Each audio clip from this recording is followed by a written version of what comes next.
right, welcome back to the Clueless Caster, where we ask people who are not highly qualified to cast games they might not understand. Today, back again with this friend, we've got the one, the only, Infragablehoff.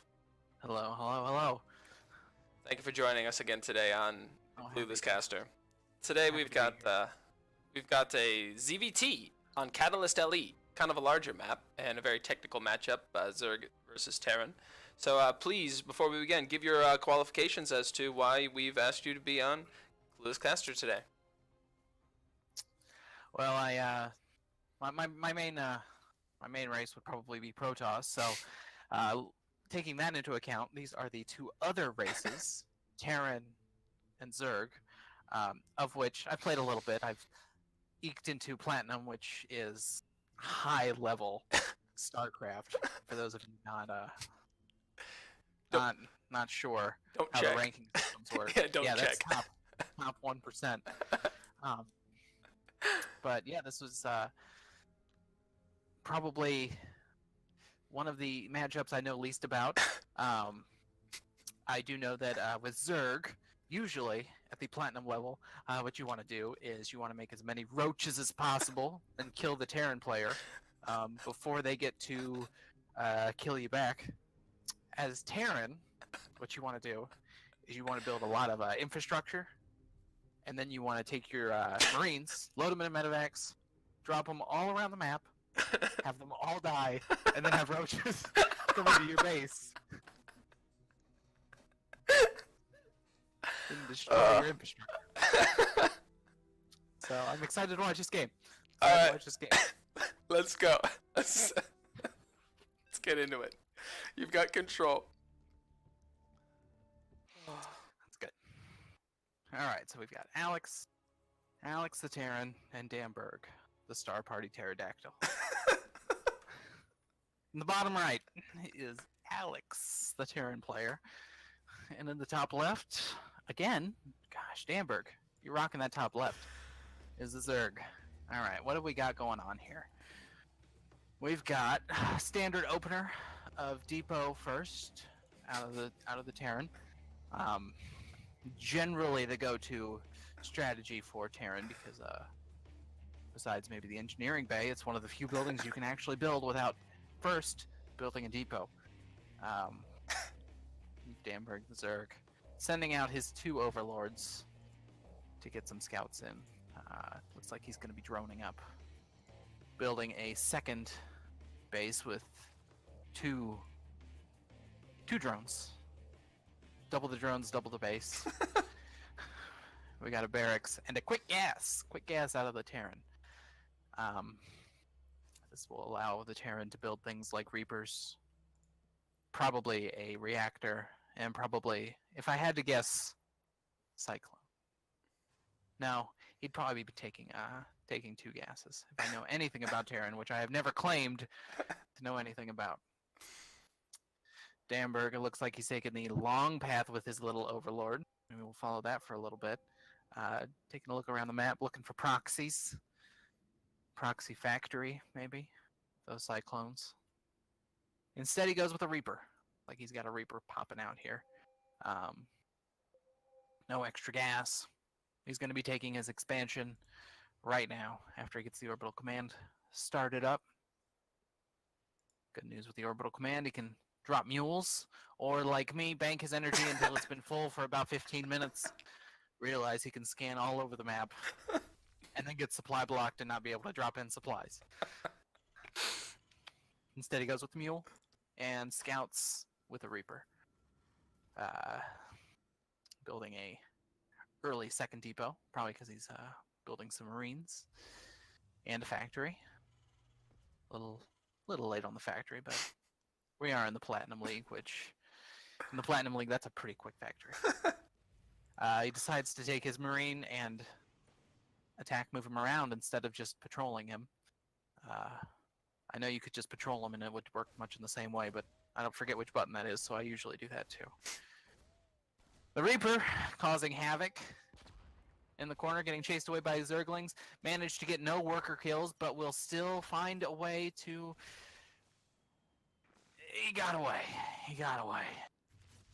And shot by the Queen. He will scout out that Danberg's taking a quick third. Very quick third, before 3 minutes. Here comes the factory is going to land on the reactor. The barracks is going to drop looks like a tech lab. It's going to ignore that, walk away, come back, and then drop another tech lab. And Hellions. Hellions are the counter to Zerg. Yes, just like any. They spray fire, I guess. Anyway, what do we got going on here? Up in Danberg's base, we've got an assortment of queens, several queens, 3 queens. Not nearly as many as I thought there were going to be when I started that sentence. A bunch of drones, 35 drones to 29 workers. It looks like he is chasing down that Reaper. Oh, I just saw it. He managed to sacrifice the Reaper, and he killed no units with it. Not very efficient use of the Reaper. This Overlord is running away from that Marine. Running and hiding on the high ground. The Marine knows where he is. He can smell it, but he can't. Can't shoot by the sense of smell. If I've learned anything. So instead he has a Viking. Let's see if that Viking's going to go out and kill that Overlord. Looks like it is. But I did see Hellions leave. I don't know where they went. They're probably doing the speed of Hellions already in the main, killing everything. No, they're still right outside. I thought I saw them move out. They didn't. Danberg does find himself supply blocked, so he decides to build 7 Overlords. Count them. You're going to need both hands for that, ladies and gentlemen.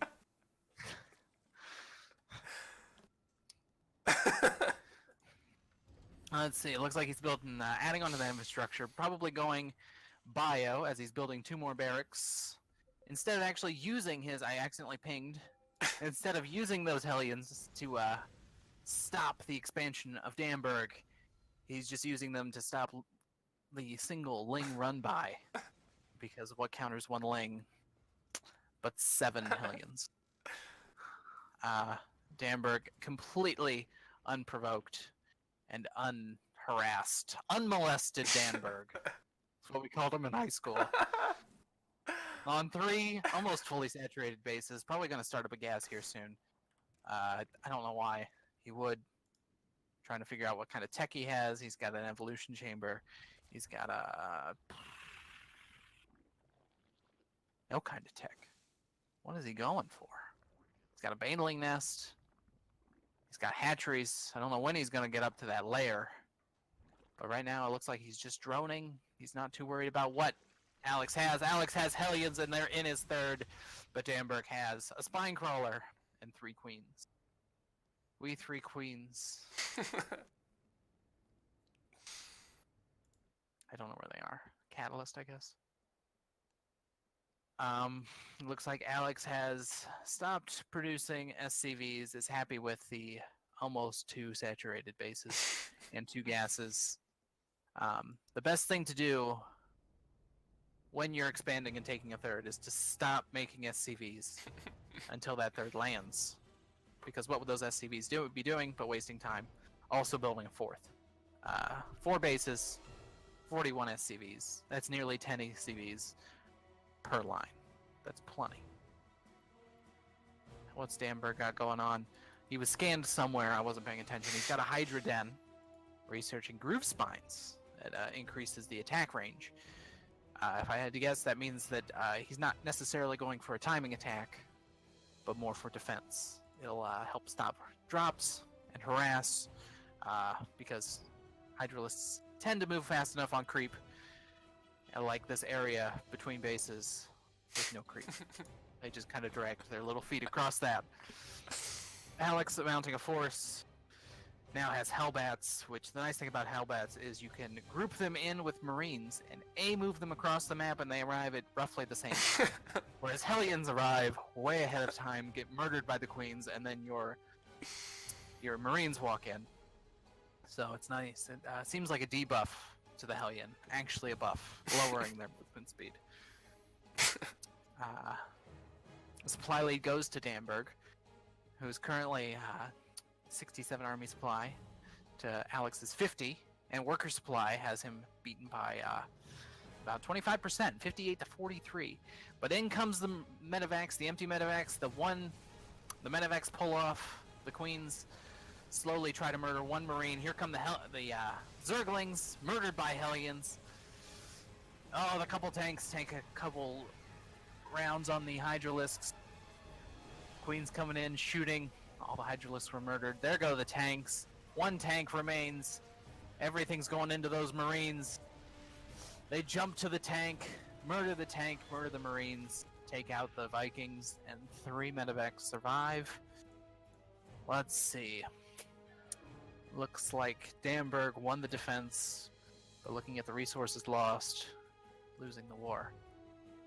That is to say, if Damberg wasn't successfully on 4 bases, where Alex has continued to neglect building actual workers this whole time. Still has 43 workers to his 4 bases, and very minimal income, roughly half of what Damberg is spouting. So even though the resources lost to Damberg's 3,600 to Alex's 2,600, looks like Damberg's losing a lot. Alex is really far behind. Damberg snipes the only third that was actually bringing in minerals. Lost the whole 3rd base and only 2 SCVs, so that was a plus. It's a good thing he didn't have that base fully saturated, or he would have lost a whole lot of SCVs. Pro tip: you can't lose SCVs you don't build. He does have Alex over here with the what do you call it? Infrastructure and building barracks command. A base. None of them producing units, but all of them looking like they could shortly. What's better than building no units out of it, but building a reactor so that you could build half the units at twice the speed? Little supply depot wall up over here to protect this base. Unlike he protected this base over here. He's protecting that base with his army. There's nothing over there. Maybe he saw my ping. Damberg spreading his creep. Look at that mini map. We are over halfway, except for here, with creep. The only place on this map that almost the only place that doesn't have creep on this map would be connecting the main and the natural. Drag, Hydralisks, drag. This bio ball walking menacingly. If there's anything more menacing than a sieged up siege tank, it's one meandering between bases. Siege tanks are best when mobile. That's why they can leave siege mode, because siege mode is largely overrated. No, siege mode allows tanks to shoot further, faster, and harder. I don't know about that faster, but it sounds great. Alex diving onto the creep, scanning past the creep, and shooting overlords. His tanks immediately get surrounded, shot by the grooved spines Hydralisks. The Marines showing why you make Marines, because they're cheap and they murder everything. The Marines will load into the medevacs. The medevacs will be shot down! Oh boy, if only those medevacs could shoot back with the Marines inside of them instead. They're just flying coffins for the Marines. The Hydralisks, seeing that they murdered all of the Marines and all of the medevacs, will march across the map slowly. As did we ever get the 2nd upgrade? Yes, we did. I'm used to seeing things move on creep, I guess, because I'm generally on creep when playing against Zerg. They will snipe that 3rd base, which thankfully for Alex did not have any SCVs. He has since built 2 SCVs and put them at his 3rd. His main has almost completely mined out. He's still a little oversaturated. I don't know where he's taking these SCVs. But the nice thing is, once you hit 40 SCVs, you've pretty much maxed out. And there's no reason to build more. You can just move them. Looking at the income, Damberg again has close to twice, about 70% of the income. I'm sorry, Alex has 70% of the income as Damberg. Damberg now moving up to Ultralisks, because he noticed the Marines were shooting his Hydralisks, so he'll just make Ultralisks, and bullets are ineffective against Ultralisks. They are invincible. I have never seen an Ultralisk die. Not once. I don't know how to make them. That's why I can't play Zerg. Let's check out Danberg's bases. His bases, he always got a macro hatch. We call it a macro hatch because it just supplies larvae. It's a lot like Alex's extra bases, in that he invests in bases but doesn't supply them with workers. Alex GG's out as he sees the Ultralisks not dying, and rightly so. If you see Ultralisks, you GG. I don't know how many units. I wish we could see how many units these barracks made. But if I had to guess, each one would be in the single digits. Dozens No. in general. Total dozens of Marines were made out of 7 barracks. Yeah, it's very interesting. It was very interesting. Sieged up tanks on the outside. Yeah. It's a good strategy. I liked it until, I mean, he did everything I would have done. He built a lot of infrastructure, neglected to build SCVs or army, and pushed across the map, lost everything, and was murdered by Ultralisks. That's my Terran strategy. Thank you very much for the cast. GG, Danberg. GG, Alex. Good job. Thanks for the replay, Alex. All right. Thank you guys for watching. We will see you in the next one.